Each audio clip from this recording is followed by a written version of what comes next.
Hello and welcome to Talking Europe, the podcast of the European Institute. My name is Hayley Anderson and I'm one of the student ambassadors here at the European Institute. This edition of the podcast is in collaboration with the Platform for Linguistic and Epistemic Justice, or PLEJ, a centre here at UCL.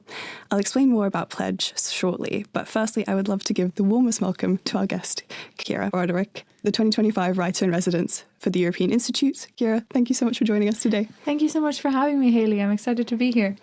Before we jump into what will be a super interesting conversation, I wanted to briefly give an overview into the themes which provide a backdrop to our topics today. Firstly, the European Literary Map of London was created to showcase European writers who found themselves in London, just like Ciara. On this map, you can explore their reflections of this complex city and the traces they left on London too. I can really recommend everyone to check out the virtual map on the European Institute website. It's incredibly interesting to browse through. Then I'm brought onto PLEJ, the Platform for Linguistic and Epistemic Justice, which is the centre engaging with sociolinguistic research and languages in practice. If you've ever wondered why some languages and some form of expertise gain precedence over others and how we can best highlight the languages and their speakers who are often overshadowed, PLEJ is interested in answering these questions. Now, as we get into our conversation today, I wanted to say a massive congratulations to you, Ciara, for being selected as the Writer-in-Residence. Can you give us an insight into how this all happened and also tell us a bit about yourself? Yes, of course. I've been in London on the residency now for about a week and a half. Was very excited to be selected for it. So I suppose a bit on my background. I started writing about 2.5 years ago and have been so incredibly lucky ever since then with the opportunities that I've had in terms of publication and events and things like this where I get to travel. So how I came to be the Writer-in-Residence for 2025. I saw it on TikTok of all places. There was someone who was posting different opportunities for writers, and one of them was this program, which I thought was so interesting. It asked for a expression of interest, like a 1-page letter. I was like, great, totally can do that. So filled that out and sent it off. Only to hear from Rosie not too long later to say that I'd been shortlisted and then subsequently selected. So it has been just absolutely amazing. It's kind of only when I landed, I think, that I fully realised that I was about to spend a whole month living in London. But it's been wonderful, and everyone has been so welcoming and so kind and has really helped me settle in and kind of find my feet and find a space to create. That's so lovely. And what an experience from a TikTok to here. I know, yeah. It just goes to show, get on social media, all writers. Precisely. And I know that your residency has just begun, but can you give us an insight into how the experience has been so far and also what you're going to be working on while you're here? Of course, yeah. Well, I suppose since I landed, a lot of it has been settling in and getting to know people. I would have been over and back to London a lot, kind of down through the years and visiting, but usually for a reason. So we'd be over for a concert, we'd be over for the theatre to visit people. So it's been really nice to have an extended amount of time where I can just wander, where I can get to know the city, where I can see things that I probably wouldn't if I was, on a tight itinerary or on a city break.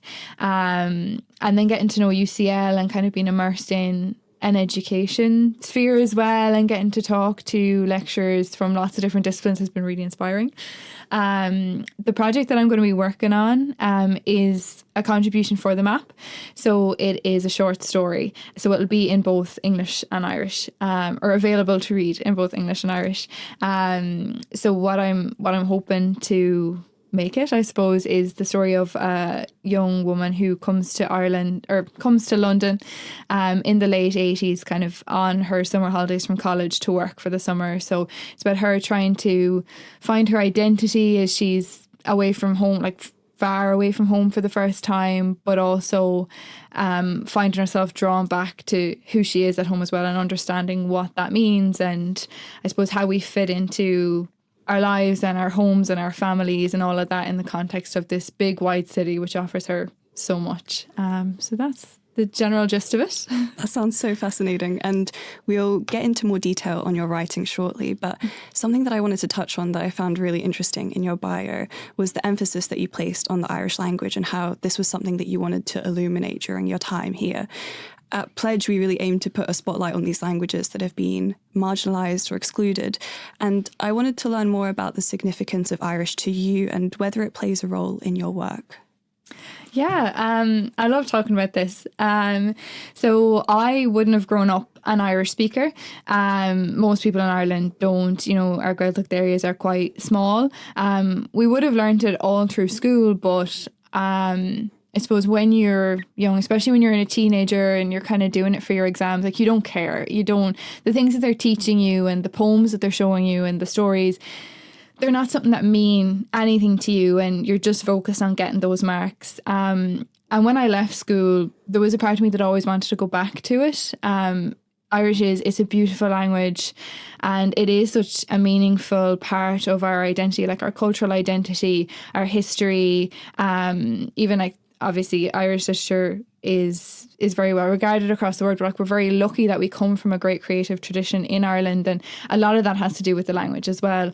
Kind of the old stories and songs that would have been in Irish, and then I suppose more recently in the 19th and 20th centuries, writers that would have written in Irish alongside their English or French or whatever other languages that they explored. So like, sat on it for a while. I was kind of in college and always just had in my head that I was going to return to it. And I suppose the way that I was able to come back to it and I suppose remind myself of it and learn more was through my writing. So translating my own work into Irish. You keep a basic level of it. Like when you don't use it, you lose it, but there's always, a baseline. So it was kind of about rediscovering that baseline and then building on it. And one thing that I've loved about coming back to it in this way, kind of in this creative way, is when I translate, say, like my poems, I take so much longer over the words, like making sure, like it's not a direct translation. It's not, here's the Irish, here's the English. It's trying to find the word that really says what I wanted to say. So looking at the context of the word, the shanacles it might appear in, like all the kind of double entendres that exist within language. And making sure that I've made it as accurate to what I'm trying to say as possible. And one thing that I found is the poems in Irish or the stories in Irish will be quite different from the way they are in English. While the general structure is the same and the same images and things like that, the underlying emotion or the underlying meaning does start to change. And that was really fascinating to me, in that there tends to be a lot more vulnerability in my work when it's in Irish than it is in English, in a way that I think would feel really unnatural in English, even though obviously that's the language I will write in first. It's the predominant language of a lot of my published works, but I tend, once I've translated the work into Irish, I won't go back and edit the English. I like to leave them side by side because I think it really says something that we find ourselves, we're expressing ourselves differently depending on the language we use. And that has been really lovely. So I hope that answers the question. Sorry. No, definitely. And that's super interesting because I think translation is this really, I guess, interesting point because it does have this really positive side of being this way to build bridges between cultures, to empower a language and bring kind of visibility to it. But I think it does have this negative side as well, that sometimes it can perpetuate the dominance of one linguistic group over another. And that, as the phrase goes, that a lot of things get lost in translation. And I think that you doing the translations yourself mean that you kind of have a part to play at it in both the English and the Irish. And I guess I'm curious, would you trust other people to translate your work? Or is this something that feels deeply personal to you and like a job that it's for you to do? Yeah, that's a good one. I think there's lots of people I would trust with my translations. There's a lot of people with much, much better Irish than me who, do so much for the language and, who write so beautifully. But yeah, in terms of my own personal, I suppose, creative expression, I do think it's really meaningful to me to be the one to translate it because it brings out, I suppose, whatever I was trying to say with the poem, I'm forced to confront that when I put it into Irish, and kind of delving into those feelings, which I think, someone could translate it and the language could be perfect and beautiful and the context would be ideal. But there's a real element of discovery for me when I translate it that I like. Mm-hmm. So it's two-sided, I think. And I think what we've seen in literature recently is that there's been this real I don't know, surge in popularity towards works in translation. I mean, I think that the International Man Booker Prize is now really popular, and you're seeing kind of a lot of celebration of translated literature. Is this also a movement that's taken hold in Ireland too? Not really. I suppose in Ireland, you know, as I mentioned in the beginning, there's not a massive proportion of people who speak Irish, or, you know, who speak it fluently or speak it to the level that they could create in Irish as the original language. There are, of course, and there's wonderful Irish writers, but not enough for that to be kind of an established practice.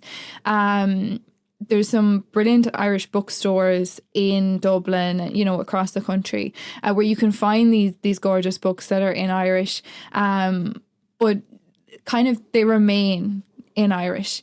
And even with journals, like we have a great literary journal scene in Ireland that are working towards promoting the language. Like they'll ask for submissions in Irish, competitions will. But again, that's highlighting the language rather than highlighting, you know, a work that was originally in Irish being translated.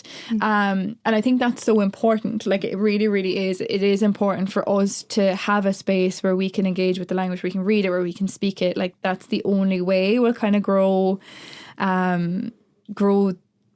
the amount of Irish speakers in Ireland. But I don't think the demand is there. From my experience, the demand isn't there for works and translation, because we just don't have enough works originally, which is sad, but I suppose there's a long history to that, and there's so much that goes into it. And, you know, you appreciate it that there's a lot of small press in Ireland that do great work, but they need their work to be marketable. They need to make money in order to be able to maybe do these things down the line.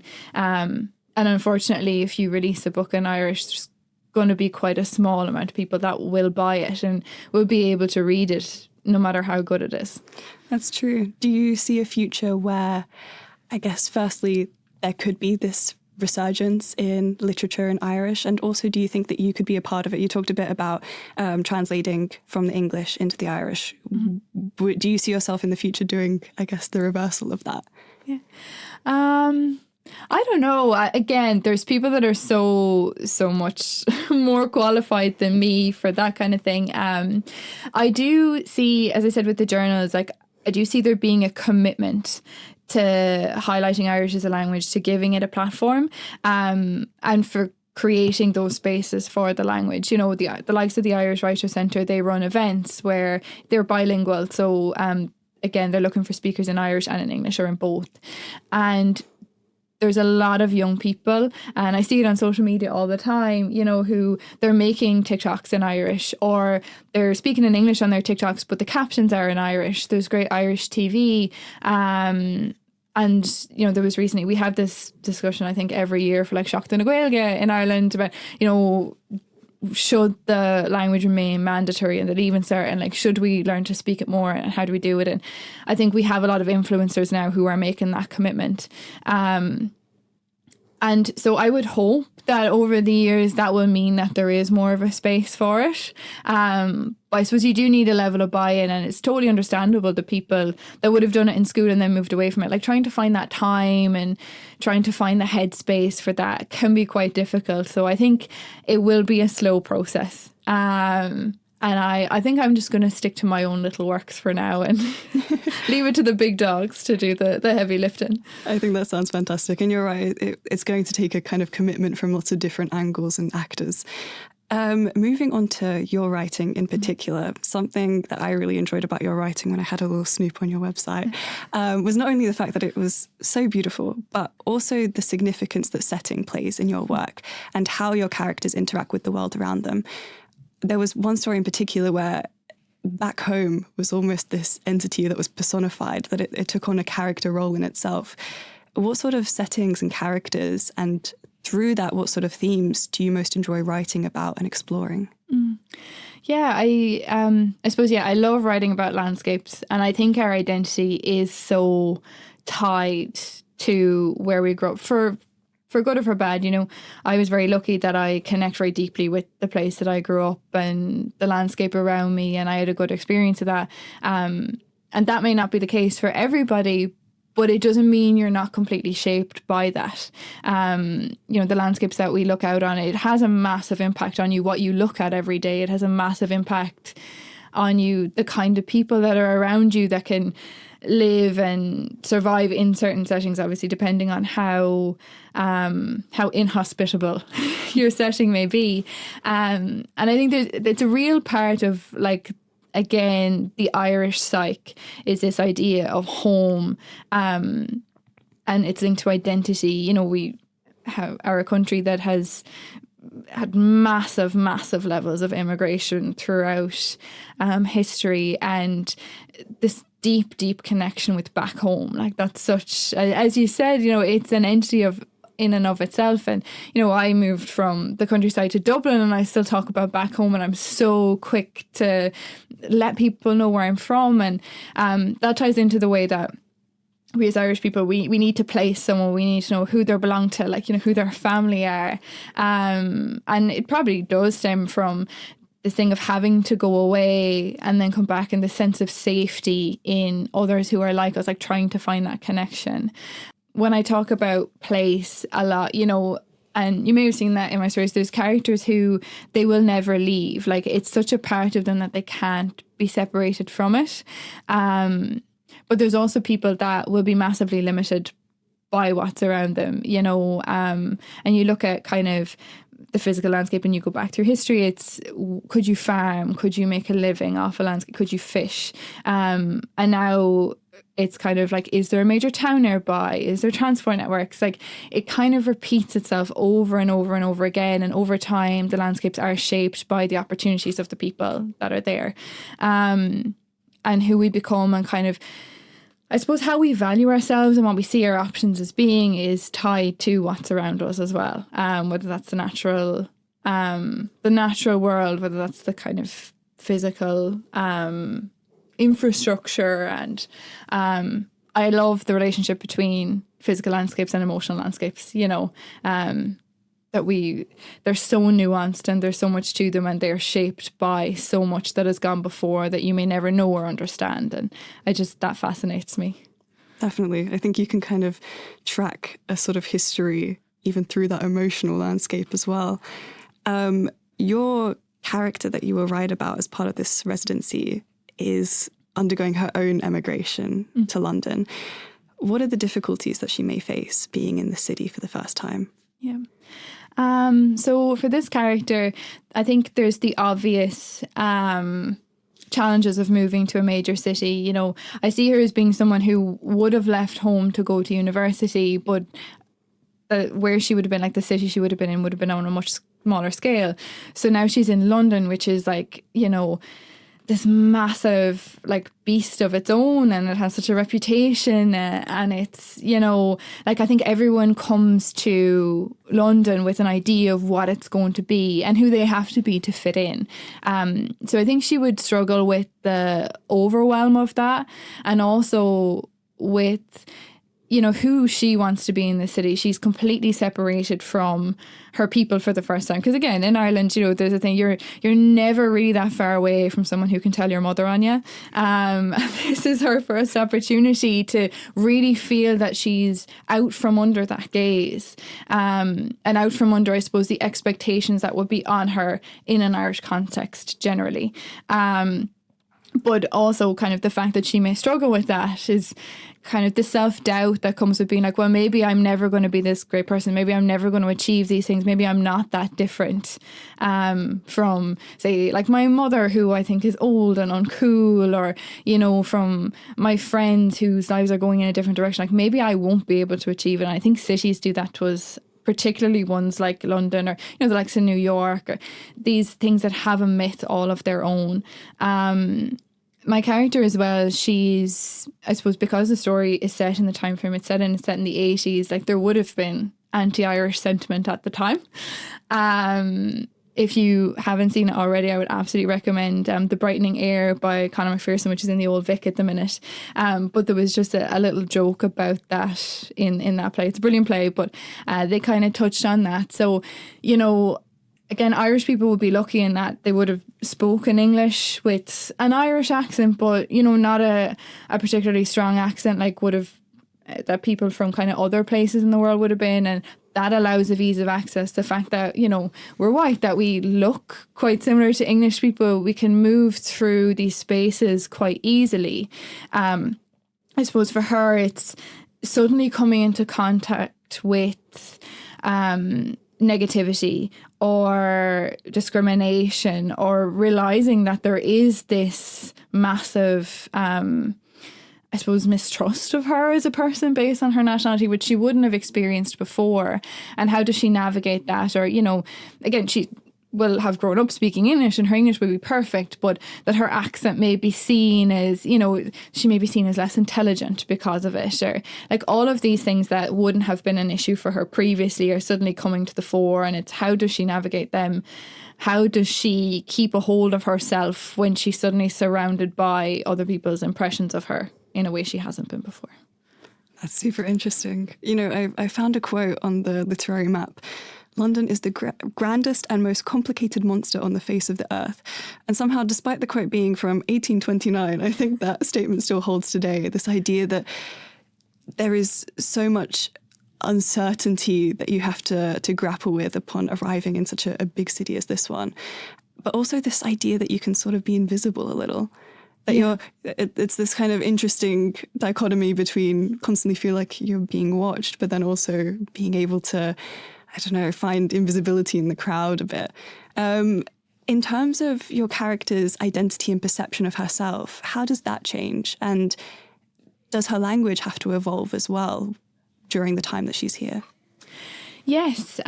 So I think like throughout the course of the story, she comes to realize that she is a lot more like the people she's trying to escape than she realizes.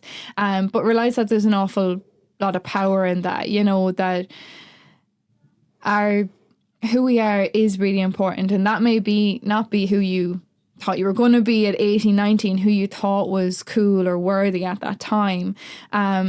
But that her family and her community is actually such an integral part of herself, and that there's such value. You know, I think she's over there with a friend, but like she's lonely in a way that I think anyone who's been far from home is lonely, and that kind of desire to go home and to be home and to be among people that understand you.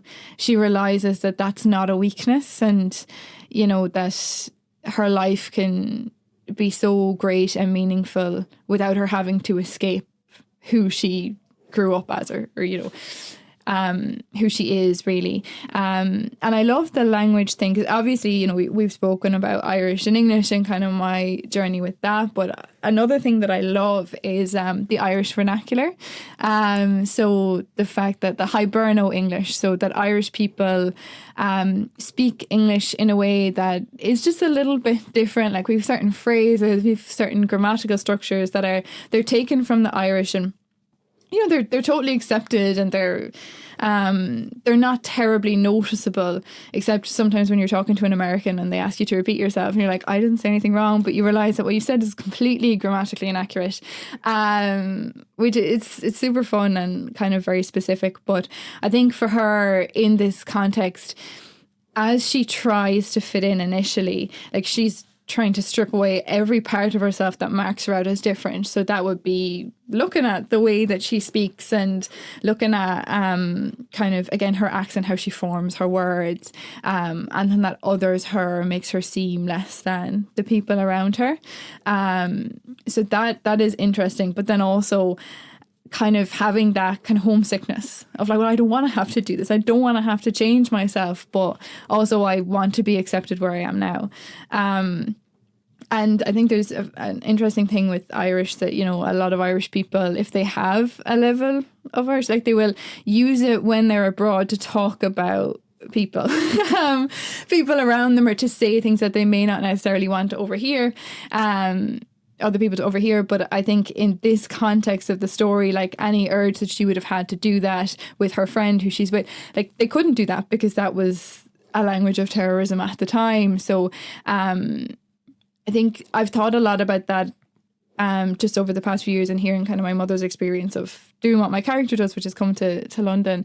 Because I suppose it's a completely different group of people who experience that kind of discrimination now, and from a completely different part of the world and for different reasons. And I think it's important for us to remember that that was always not terribly long ago.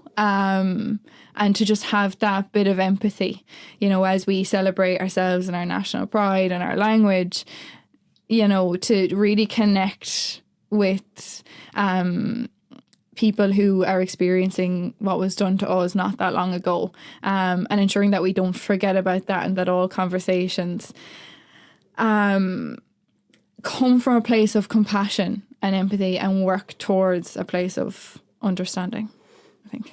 I mean, I think that's beautiful. On the note of empathy and the fact that that is so central to literature in general. On a practical note, how do you construct this vernacular in your writing? Is it something that you've kind of thought about, how you might depict this, the nuances in language?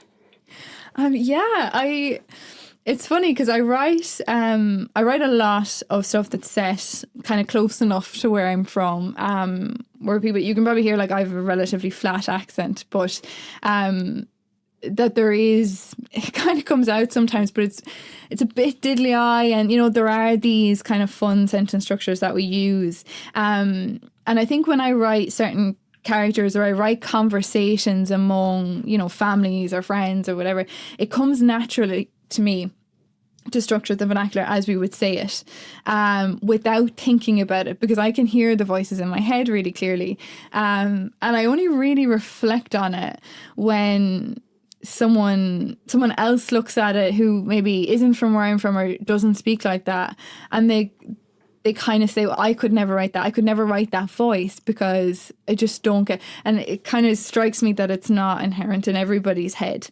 Not everybody hears it all the time. And that makes me think about how people speak to me. And, you know, again, that they're not saying things the way that like I would say them if I was at home or I was in town or whatever. So yeah, it's a tricky question to answer because I don't think it's something I think about. I think I have the characters in my head. But it's also really important to get that right. I think, again, if you write a character, you know, who lives in the back hole of Offaly, like, and then you write them speaking the Queen's English, like on the page, that's not going to be natural because that's not how they're going to speak to their neighbour. They're just not. It's not like I'm kind of giving out about people from Offaly. I promise I'm not. But, you know, it's such an important thing that, again, a lot, and particularly a lot of Irish people who read that book, they won't think twice about it. They'll read it, it'll just hit their ear naturally. But without it, I think you notice when it's absent, and that's what I try and capture. I don't want to make things unnatural to the people in the stories because I think they deserve to be able to speak how they want to speak and communicate in their own way, you know. Exactly. I think that it's going to be up to the reader to see whether they find that as natural or unique. Whereas your asset as a writer with your own voice is being able to write organically in that voice. Thinking about your own experiences as a writer in London and looking at the texts that were represented on the European literary map of London, how do you see the same or similar challenges being encountered by other European authors visiting London? I think, again, to come back to like the thing of accent and the thing of, I suppose, language, you know, it is a lot easier to be someone who comes from an English-speaking country.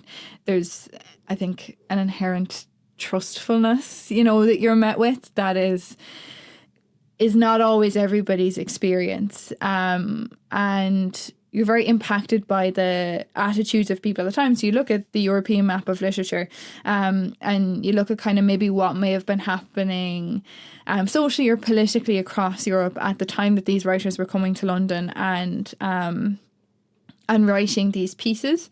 And obviously the background of the writers themselves and the context in which they came is so important. But, you know, the experience of like a German writer or a Polish writer at a certain point in history or now, like, it's going to be very different.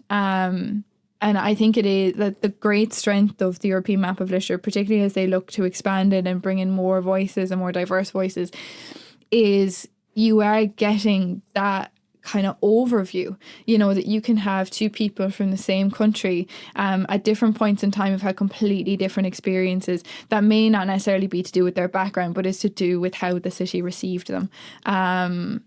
And I think, we all struggle in different ways when we come to a new city, and we all have different experiences. And something that I kind of mentioned in my comments when I initially applied was about how for immigrants, like, fiction is everything.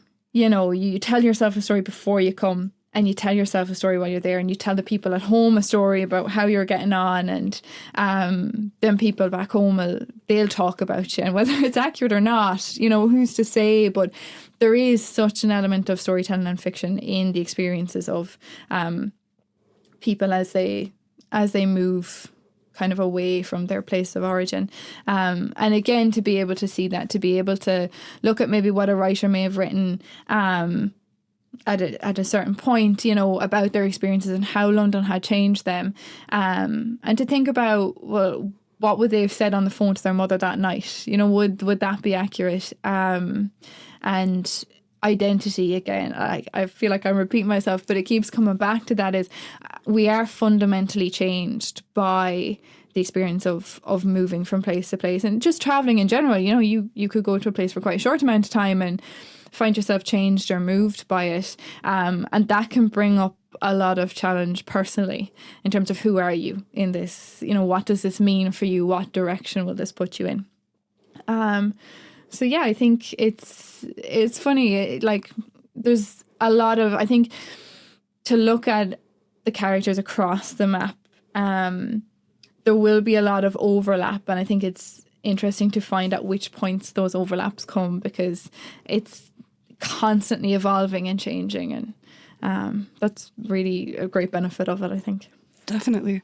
This is something we've already touched on a bit already, but with this idea of storytelling, of fiction, where do you find your inspiration for passing on stories? Yeah. I was always a bit of a storyteller, I suppose. My family are storytellers. None of them are writers, but they're definitely storytellers. Some would say gossips. I would not be one of those people. I think there's, it's just information sharing. But yeah, we come from, I suppose, a good tradition of people who know how to spin a yarn, and so that, I think, was quite natural to me, kind of like all my life, building suspense and all of that. But like, I was always a big reader as well, and I loved books, and I only came to writing quite recently, but I think it was always there in my head. Like, I was always crafting stories about people that I saw, or again, some people would say that's called making assumptions. I would not agree. I think it was just being creative, but that was always there for me in the back of my mind, and like, it was nearly a relief to start writing and putting them on paper, because it like opened the floodgates. So all the stuff that had just been backing up in my head could suddenly come out. And it, again, we spoke earlier about empathy. It does promote an awful lot of empathy that I think when you're just going about your day-to-day life, you have to shut a lot out, because otherwise you'd go mad, and people can be incredibly frustrating. But when you give yourself the safe space to sit with someone who you may not agree with, or who is a completely different experience to you, you kind of reconnect with yourself and with other people, and with a kind of desire to be around people and to be part of a community or a culture or society. Yeah, and in terms of kind of one-off inspiration, I suppose it comes from anywhere. Like, I do write a lot, particularly my short stories are set kind of in a pretty similar area, fictionalized amalgamation of a few different places I know, and so anything then can spark inspiration. It can be a sentence someone says, it can be a story that you hear about something that happened to someone, and like, you've no idea if it was accurate or not, but it just sets off something in your mind.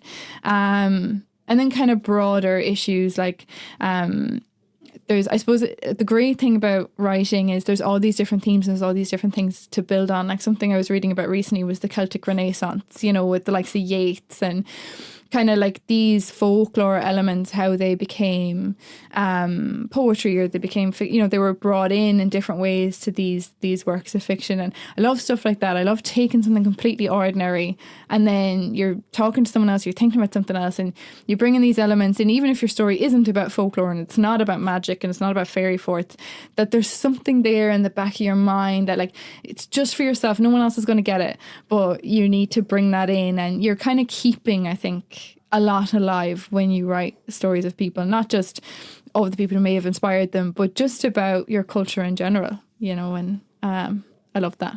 I think that's beautiful too. As we approach the end of the episode, I have 2 final questions. Mm-hmm.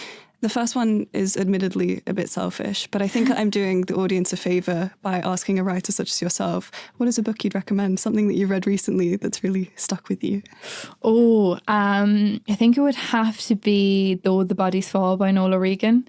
A really beautiful book set in Ireland that deals with a lot of the stuff we kind of talked about, but it's just also really well written. And Nola's a really nice guy. So if he's ever doing an event, go and see him as well and support him. But I would 100% recommend that. Fantastic recommendation. And what is next for you? What are your plans for all things literature, language and travel in the future? That's good. Well, at the minute, I'm working on getting my novel out into the world. So kind of my first novel, we're looking at putting it out on submission and hopefully finding a publisher for that. So that's kind of a big part of what I'm working on. Also just going back to short stories, I think when you do a longer work, that kind of falls by the wayside a lot because you get so consumed by just wanting to get it done and out of the way, to be honest. So yeah, going back to that, going back to, I suppose, my roots, I say in inverted commas, and just having fun with it.